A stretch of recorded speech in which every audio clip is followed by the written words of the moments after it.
Bwana Yesu asifiwe. Kabla tujakaa, naomba tushirikiane kusoma neno ambalo limeongozwa na kichwa ambacho kinasema tunaitwa kuwa mawakili wa Mungu. Bwana Yesu asifiwe. Kama Walutheri tunaongozwa na kichwa hicho kinachosema tunaitwa kuwa mawakili wa Mungu. Neno lenyewe tumepewa katika waraka wa Mtume Paulo wa Korinto wa kwanza, waraka wa Mtume Paulo wa kwanza mlango wa 4 mstari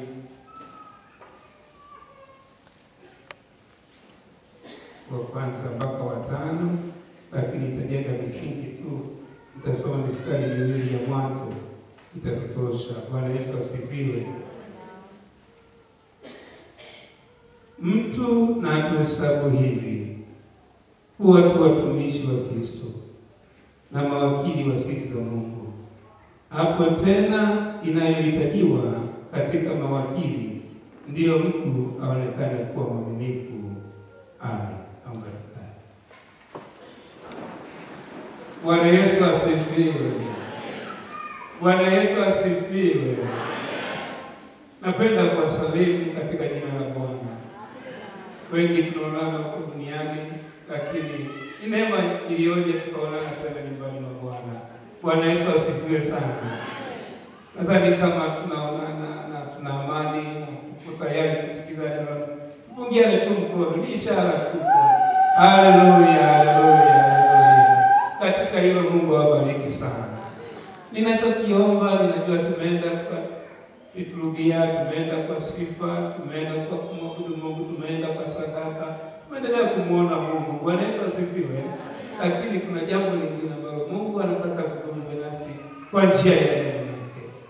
Na hilo kwa dakika hizi chache, hebu jichukulie muda huu. Uwe na cha kwako na wewe uondoke nacho. Bwana Yesu asifiwe sana. Kuna kwa una faida umekuja mahali hapa kaja Yesu ulivyokuwa. Ninaamini kama umekuja kwa lengo la kusikiliza Mungu, kuna jambo atazungumza na wewe. Kichwa kinasema hivi, tunaitwa kuwa mawakili wa nani? Wa Mungu. Lakini katika ufafanuzi wa kichwa chenyewe, wakili ni kaneno kafupi tu kadogo. Haleluya. Maana yake ni kama utetezi au usimamizi wa mali ambayo sio ya kwako, ila yuko unayemsimamia. Haleluya. Na unatetea nini? Unatetea uyeisa ni ufalme, unatetea labda mtu amefanya kosa fulani, unamtetea kwa sababu wewe ni wakili, umepewa nafasi ya kutetea. Unayajua kwa sehemu, unasimama kwa zamu yako. Bwana Yesu asifiwe sana. Kwa utetezi, tunapozungumza habari ya wakili ni ile kuwa na dhamana ya kitu ambacho wewe sio cha kwako, lakini unakisimamia kwa niaba ya mtu mwingine. Bwana Yesu asifiwe sana. Lakini hapa tunaambiwa kwamba tunaitwa kwa mawakili wa Mungu. Maana yake umeitwa kuwa wakili wa nani? Wa Mungu. Kwa kawaida duniani hapa Mungu hawamfahamu. Huyo Yesu anayesema Yesu hawamfahamu. Wanayekufahamu ni wewe. Bwana Yesu asifiwe. Kwa hiyo unaposimama hapa wanamuona Yesu kwa kupitia wewe. Haleluya. Waliojaliwa kumuona Yesu live ni Waisraeli. Hizo tena sio sasa hivi, wale wa miaka ile ya 2000 iliyopita huko nyuma. Lakini sisi wengine wote tumemwamini. Haleluya. Tumempokea kwa yeye ndiye Bwana na Mwokozi wa maisha yetu. Sio jamani? Anaishi ndani yetu. Na Biblia inasema tunaishi kwa Kristo anaishi. Haleluya. Na uhai wetu umefichwa ndani yake. Kwa hiyo sisi tuna maisha tulionayo ni kwa sababu Yesu ametufia pale msalabani. Tunapompokea yeye, anaingia ndani yetu. Na tena anasema kabisa atapiga hodi, mtu akifungua mlango, yeye ataingia pamoja na Baba, watakula pamoja na wewe. Haleluya. Bwana Yesu asifiwe. Kwa hiyo ndio tunachotakiwa kuondoka nacho, kwamba umembeba Yesu. Na ndio dunia inataka kumfahamu huyo Yesu. Haitamfahamu Yesu kama wewe upo hapa ndani. Kwa sababu vile unapoingia hapa ndani na ukitoka huko nje, tutasema nimetoka kanisani. Wanataka wamuone huyu uliyekuwa naye kanisani yukoje.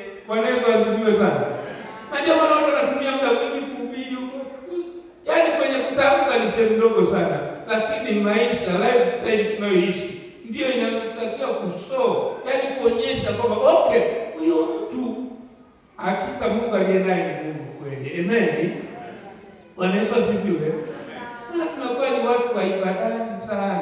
Basi na tuwe ni watu wa kuonekana sana katika upande wa ulimwengu huo, kwa ni mawakili wa nani? Wa Mungu. Nataka niwaambie kitu. Hapa anasema hivi, mtu na atuhesabu hivi. Maana yake watu waangalie hivi. Haleluya. Watupigie mahesabu. Unajua wanatupigia kama mahesabu. Na huyu naye ameokoka. Na huyu naye ameokoka. Wanatupigia kama mahesabu ndio. Ndio maana anasema na watu watuhesabu hivi. Amen. Kuwa sisi ni watumishi wa nani? Wa Kristo.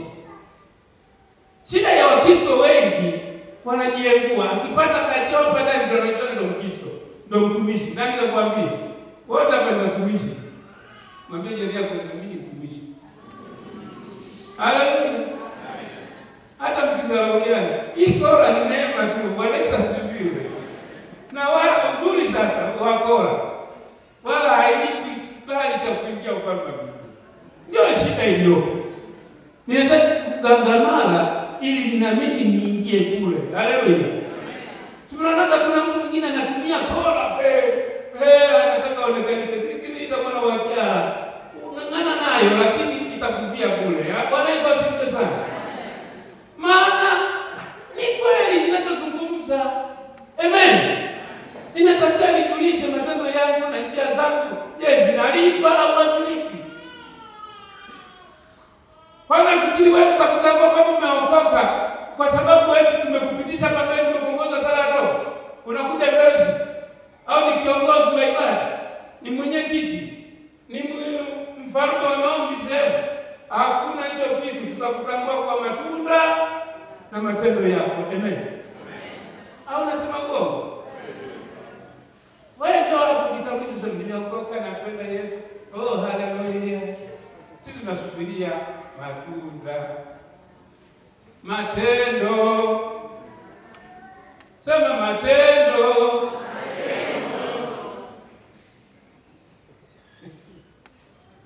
Haya. Kipengele kingine cha wakili anasema na mawakili wa siri za Mungu. Maana kuna siri kwenye ufalme wa Mungu, si ndio?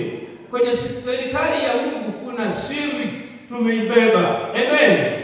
Lazima uifahamu, usipoifahamu imekula kwako. Ndio hizi tunafundishana. Kwani hao wengi wanasikia tunafundishana? Wewe sio unajifunza. Kwa kuna kuja kila siku sijui siri za Mungu. Unamaanisha nini? Lazima uzijue siri za Mungu. Bwana Yesu asifiwe. Bwana Yesu asifiwe. Aya nyingine anasema huo mstari wa pili ndio unatukomelea.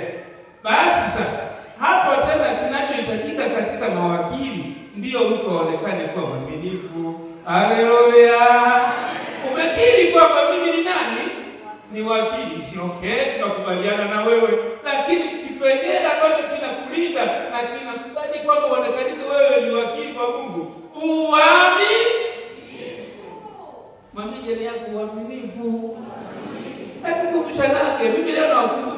Ngoja niwaambie kitu, mimi sina kasoma zito, si la kutoka wapi. Mungu amenipa tu neema kuongea mambo simple tu. Bwana Yesu asifiwe sana. Na mwanzo sinielewe sana, lakini nataka nikwambie ndivyo ilivyo na Mungu amenipa neema ya namna hiyo. Haleluya. Bwana Yesu asifiwe. Kwa hiyo wakili unahitaji kuwa mwaminifu.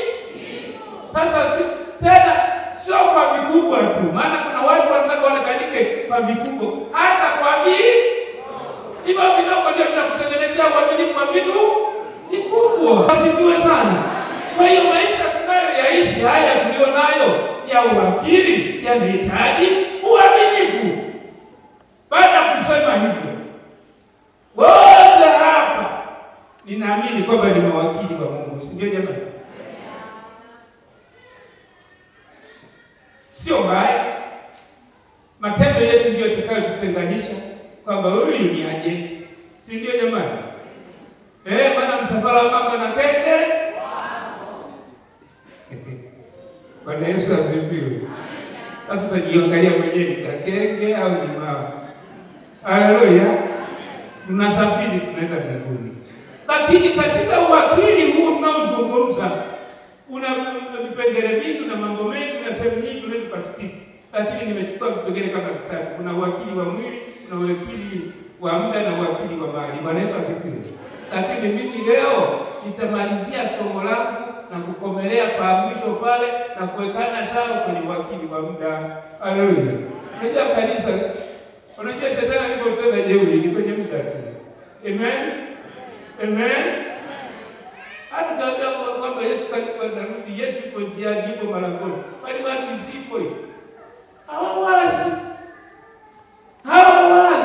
Kwa hiyo tutamalizia huko. Kwa hiyo naomba niende haraka tu katika vipengele vifuatavyo. Tunasema wakili ni mtetezi. Kwa Mkristo, wakili ni mtu aliyekabidhiwa uangalizi wa mali na mtu mwingine. Baada ya uumbaji wa dunia hii, Mungu alimkabidhi mwanadamu ili awe wakili wa mali zake kwa kuvitunza. Bwana Yesu asifiwe. Yaani issue ya kwanza ya wewe kuumbwa hapa duniani aliyomalizana nayo ya kwanza kabisa, hajakuacha hivi mwana wa Mungu. Bwana Yesu asifiwe sana. Haleluya. Ile Mwanzo mlango wa kwanza mstari wa 26 na 27 anasema hivi: Mungu akasema, na tufanye mtu kwa mfano wetu, kwa sura yetu, wakatawale samaki wa baharini na ndege wa angani na wanyama na nchi yote na kila chenye kitambaacho juu ya nchi. Mungu akamuumba mtu kwa mfano wake, kwa mfano wa Mungu alimuumba mwanamume na mwanamke aliwaumba. Bwana Yesu asifiwe sana. Haleluya. Aliwaumba ili wakafanye nini? Wakatawale vitu vyote vilivyopo hapa duniani. Bwana Yesu asifiwe sana. Ili tuwe wakili, maana Mungu haji yeye kuvimiliki na kuvitawala, ila sisi tunavitawala kwa niaba yake. Bwana Yesu asifiwe sana. Kwa hiyo nakuta sasa katika umiliki huo ambao Mungu ametupa ili sisi tumiliki, ndio maana tutakuta katika Zaburi ya 24 mstari wa kwanza anasema, nchi na vyote vijazavyo ni mali ya Bwana, dunia na wote wakao ndani yake. Kwa hiyo sisi wote ni mawakili kwa vitu tulivyo navyo. Bwana Yesu asifiwe sana. Sasa ujue sasa sisi tumefanyika kuwa mawakili kwa kila jambo lililopo hapa duniani. Sisi ndio tunawajibika kutolea ripoti. Sasa anakuja Mungu anauliza, wapenda kukoje? Anaona kakieleweke. Alafu nasema tuzijui siri za Mungu. Tunamaanisha nini? Sikilizeni wana wa Mungu, ninachotaka kuambia siku ya leo. Mungu kuna vitu anatuuliza kwenye maisha ya kwetu. Amekuweka wewe hapa duniani kama nani? Tumejifungia tuelewe kinachoendelea. Tunafanya tu ya kwetu. Sikiliza. Chochote unachokifanya kwenye mkono wako si cha kwako. Unafanya kwa sababu ni kwa niaba ya neema ya Mungu aliyokupa. Bwana Yesu asifiwe. Bwana Yesu asifiwe sana. Mke uliona sio wako, ni mali ya Bwana. Mwambie jirani yako, ni mali ya Bwana mke wako. Na wewe mwanaume, nataka nikwambie wewe mwanamke, huyo mzee wako ni mali ya Bwana. Wewe mwambie mwenzio hapo. Haleluya. Mwambie. Kwa sababu unajua unapompiga sawa mpige, lakini ukijua ya kwako kwamba sio mali ya kwako, ndio maana unampiga. Wewe sio wakili mzuri katika ulimwengu wa roho. Na ile kinachozungumza, kuna mambo yanaendelea kwenye jamii ya unyanyasaji na utesaji. Ni kwa sababu hatujajua haya mambo. Watu wote uliona sio wako, ni wa Mungu. Wewe umepewa tu neema. Kuna wengine wanatafuta katoto kamoja wamekakosa. Wewe ni nani? Unafiatua tu kila mwaka. Wewe ni nani? Mungu akusaidie. Haleluya, haleluya. Haleluya, haleluya. Kwa hiyo kila jambo utakalo tenda kwa hofu, ukijua huyu ni wa Bwana. Maana unafika kwa wakati unasema huyu ni Jezebeli. Jezebeli ndio anakuambia. Sikia wewe mtu wa Mungu, hakuna Jezebeli. Huyo Mungu amekupa. Sikiliza, muheshimu Mungu kwanza, mambo yaende. Sisi kama naeleweka. Wewe mwenyewe umekorofisha kwa Mungu, unataka mambo yaende. Nani kakwambia? Nani kakwambia? Ndio mnafika unasema sio huyo Mungu alinipa, bali nilikupa ili muweze kula matunda. Wewe uyaona. Mwambie ndani yako kwamba saa imefika umefika. Chochote nilicho nacho sio cha kwangu, ni cha Bwana. Na ukijua hicho kwamba cha Bwana, utamheshimu Mungu. Haleluya, haleluya. Hizo hela hizo nazo sio za kwako. Maana Biblia inasema vyote vijazavyo ni mali ya Bwana. Fedha na dhahabu ni mali ya Bwana. Kwa hiyo hata kama una hela sio za kwako. Umenielewa? Ni mali ya Bwana. Bwana Yesu asifiwe sana. Kwa hiyo ninaomba utakapoondoka mahali hapa usianze kujisifu na chochote. Mheshimu Mungu, tumia kwa uaminifu. Umenielewa na Mungu? Tumia kwa uaminifu. Wao ndio na ukweli wa kwako. Ukiminywa usiku wa leo, kesho utamtoa. Sitaka tutuonane. Si ndio? La tumeona matangazo yanataka huko nje. Hela ulizo nazo tunakula zote. Mwambie jirani yako, Mungu akusaidie. Ujitue kwamba ulicho nacho sio chako. Ni cha Mungu. Mheshimu Mungu. Naondoka. Bwana Yesu asifiwe sana. Kwa hiyo kuna wakili wa mwili. Lazima uheshimu kwamba mwili ulio nao sio wako, ni wa Mungu. Bwana Yesu asifiwe sana. Lazima utendee haki. Si kama unaeleweka. Huo mwili usipo utendea haki, ufanye sawa sawa na wataka. Lazima ujue kwamba mwili ulio nao sio wako, ni mali ya Bwana. Haleluya, haleluya. Na ukijua hicho kitu, utamheshimu Mungu kwenye huo mwili ulio nao. Utakwenda kama unavyotaka, utachochora. Bwana Yesu asifiwe. Shida ujui kwamba mwili huo ni wa Bwana. Unafikiri ni wa kwako. Ndio maana unakatiza nao jinsi unavyotaka. Mungu akusaidia siku ya leo kujua kwamba chochote ulicho nacho. Ndio maana ukisoma katika Wakorinto, Wakorinto wa kwanza mlango wa 6. Haleluya. Mstari ule wa 19 anasema, "Au hamjui ya kuwa mwili wenu ni hekalu la Roho Mtakatifu aliye ndani yenu, mliyepewa na Mungu, wala ninyi si mali yenu wenyewe." Haleluya. Maana mlinunuliwa kwa thamani. Sasa basi mtukuzeni Mungu katika miili yenu. Haleluya. Hapo kabla unajisifu nako sio kwako, ni mali ya Bwana. Roho Mtakatifu anakaa ndani yako. Amen. Bwana Yesu asifiwe. Uwe mwembamba uwe mnene, ni wa Bwana. Haleluya. Ndiye aliyefanya mwili wa hivyo. Amen. Hata ungelazimisha uvimbe namna gani, unapoteza muda. Ubaki hivyo hivyo, ni wa Bwana. Bwana Yesu asifiwe sana. Amen. Kwa hiyo maisha unayotakia kuyaishi, jua chochote ulicho nacho ni mali ya Bwana. Ni mali ya Bwana. Ni mali ya Bwana. Ni mali ya Bwana. Ni mali ya Bwana. Ni mali ya Bwana. Ni mali ya Bwana. Ni mali ya Bwana. Ndio maisha unatakia kwenda nayo. Unatumia ovyo mambo. Maisha yenu namna hiyo. Fanya unakula unavyotaka. Havieni namna hiyo. Mungu atusaidie. Kumbe hata mwili ni mali ya Bwana. Si umesoma baadaye? Roho Mtakatifu anakaa ndani yake. Kwa hiyo unataka kujiheshimu. Tutashangaa tunapoona katiza huko nje kinyume na mapenzi ya Mungu. Roho Mtakatifu anakufezesha Mungu. Bwana Yesu asifiwe sana. Haleluya. Haleluya. Jambo lingine ambalo tunaenda nalo, wakili wa mali. Bwana Yesu asifiwe sana. Pengine niingie kwenye muda nimalize. Bwana Yesu asifiwe sana. Kumbukumbu la Torati ukisoma mstari wa 8. Kumbukumbu la Torati 8, nitasoma ule mstari wa 18.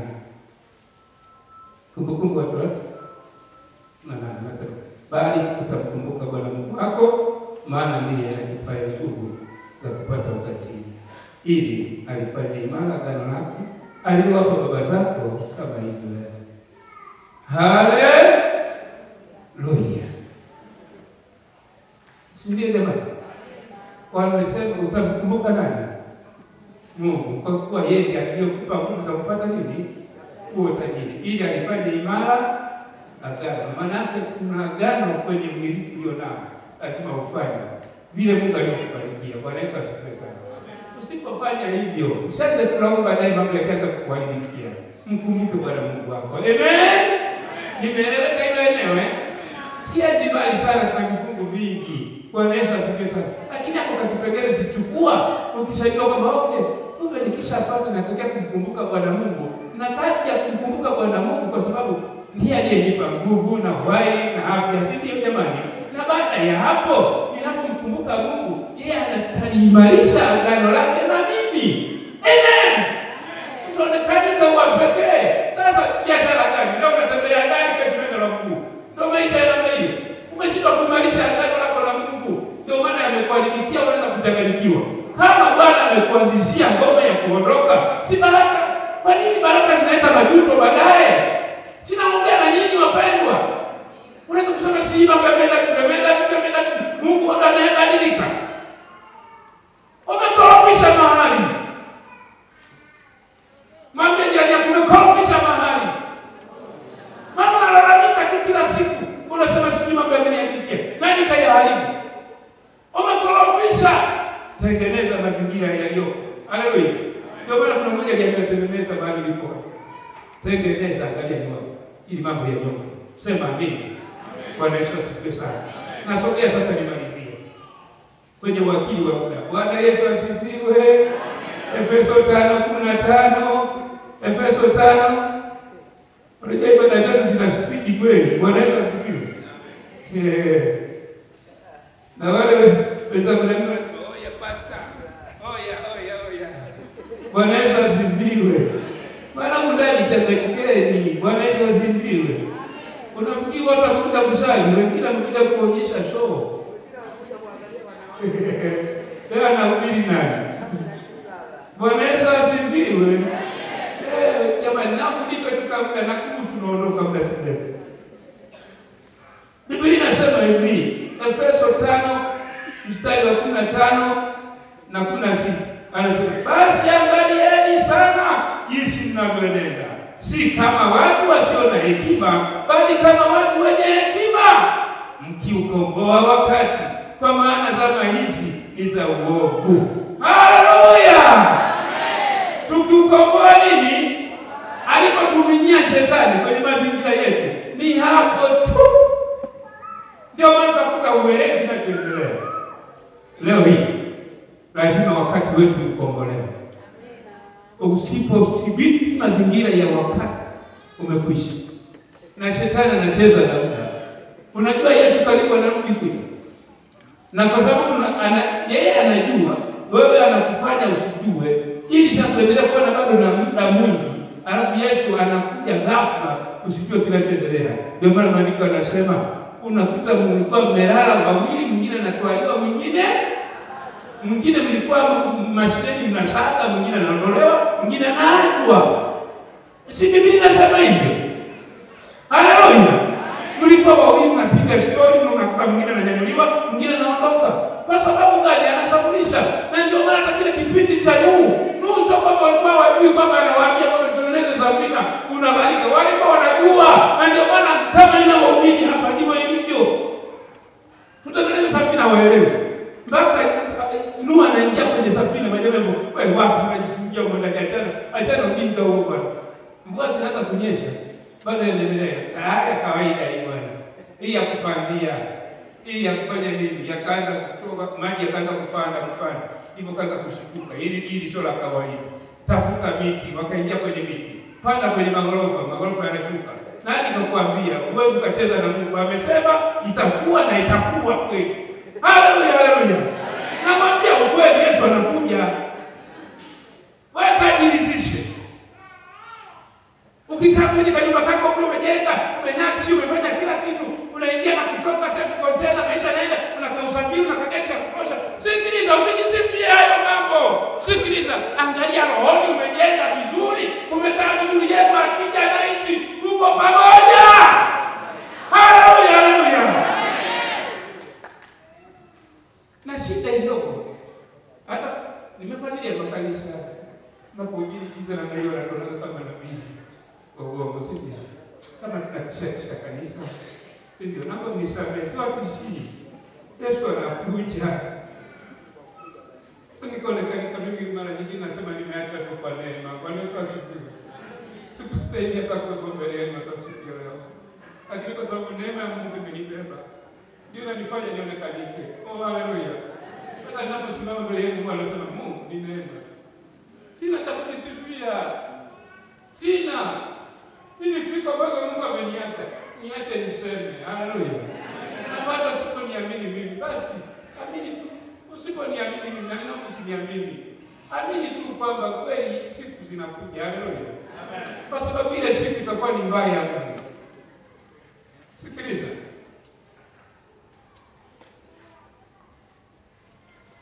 Kuondoka hapa duniani umekaribia. Nashindwa niwaelezee. Na kama kuna mambo yalikuwa yanasubirika yametimia. Kilichobaki ni kujiandaa. Ninachokuwaomba wana wa Mungu, yamkini kujiandaa. Shetani anakushawishi anaona kama siku bado ni nyingi. Usidanganyike. Hata tunapohubiri habari mara nyingine hatuambii kwamba kuna kuokoka. Nataka niwaambie kitu. Niwaambie kweli kuokoka kuko. Bwana Yesu asifiwe. Si kama naeleweka. Mimi mchungaji. Kuokoka kuko. Umenielewa? Amen. Na kama uelewi maana ya kuokoka, sikiliza. Kuna mpango wa dini na madhehebu na nini. Si ndio? Wao na utaratibu wake, si ndio?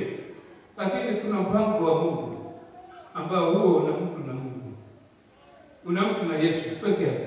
Haleluya, haingili. Mpango wa kuokoka hauna ajenda na mtu. Haleluya. Mpango wa kuokoka ni wako binafsi. Wa kumwamini Yesu Kristo kwa ni Bwana na Mwokozi wa maisha yako. Na wokovu ni siri. Na ni ufunuo unaoingia ndani ya mtu pekee yake. Mmenielewa ninachoongea? Wala sio ushabiki. Na ndio maana watu wanapiga kelele kwenye hayo maeneo. Shetani anajua. Na habari za kuokoka hazina dhehebu, hazina kanisa, hazina jengo gani. Haleluya. Uwe Muislamu ukokaka. Uwe Mlutheri ukokaka. Uwe Mkatoliki ukokaka. Uwe mpagani ukokaka. Ndicho kinachokuja nyumbani hapa katikati.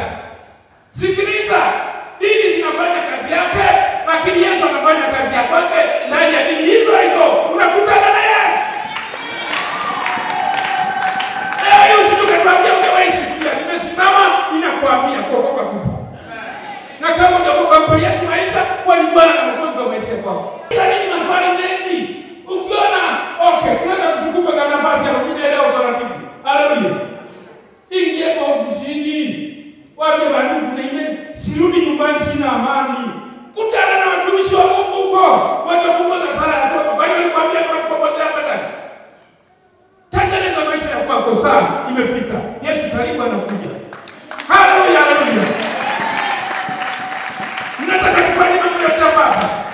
Haleluya, haleluya.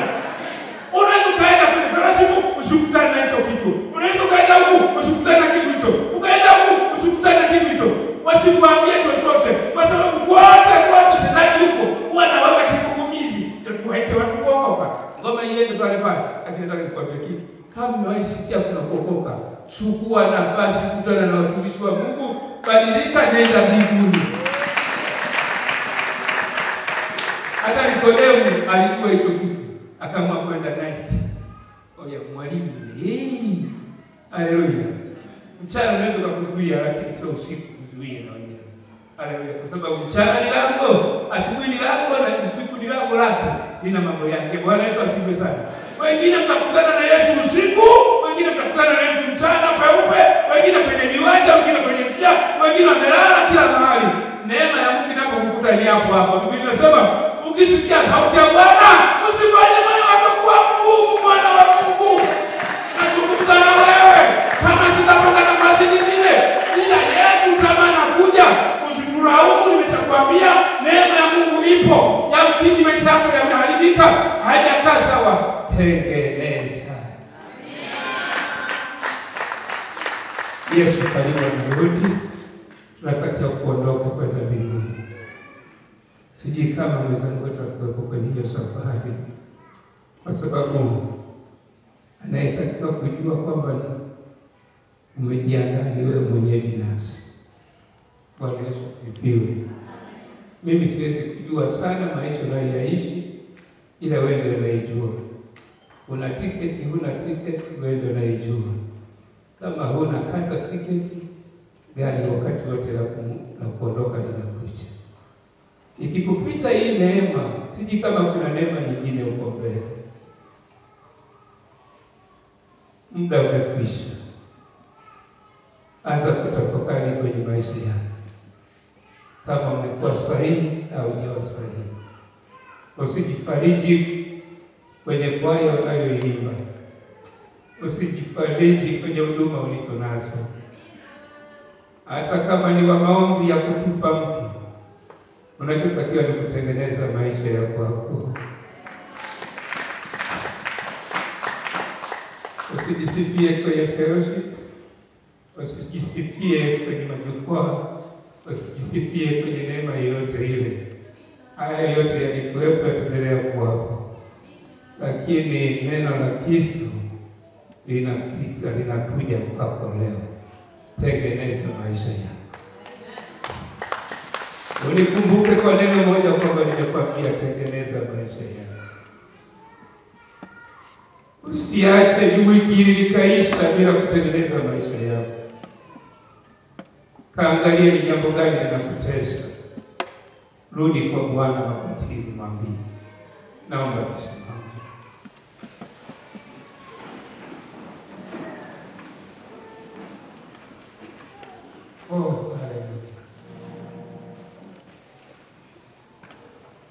Mungu umenipa nafasi hii,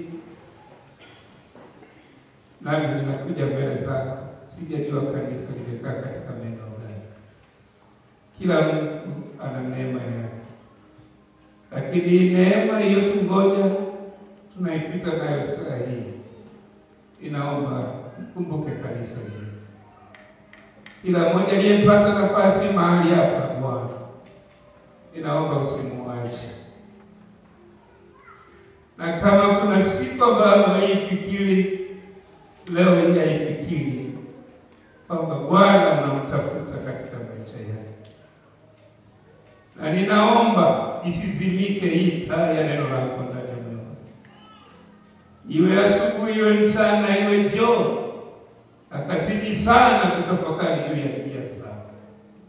Asiache kufikiri yaliyo mema machoni pako, wala asiache kutafakari njia zako. Kama Mungu wangu ishivyo, inaomba hii neema ya neno hili ikamzukie kila mmoja, hata yule aliyekata tamaa akijua kwamba yeye dhambi zake haziwezi kusameheka.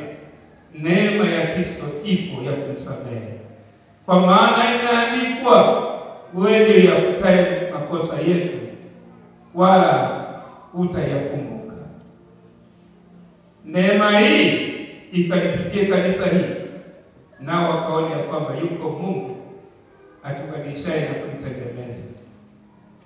Mungu, inajua umenisikia nikiomba maombi haya mbele zako katika Kristo Yesu. Nasema Bwana, na ujitukuze ndani ya mioyo watu hawa kwa njia ya Roho Mtakatifu. Amen. Shangilia tena.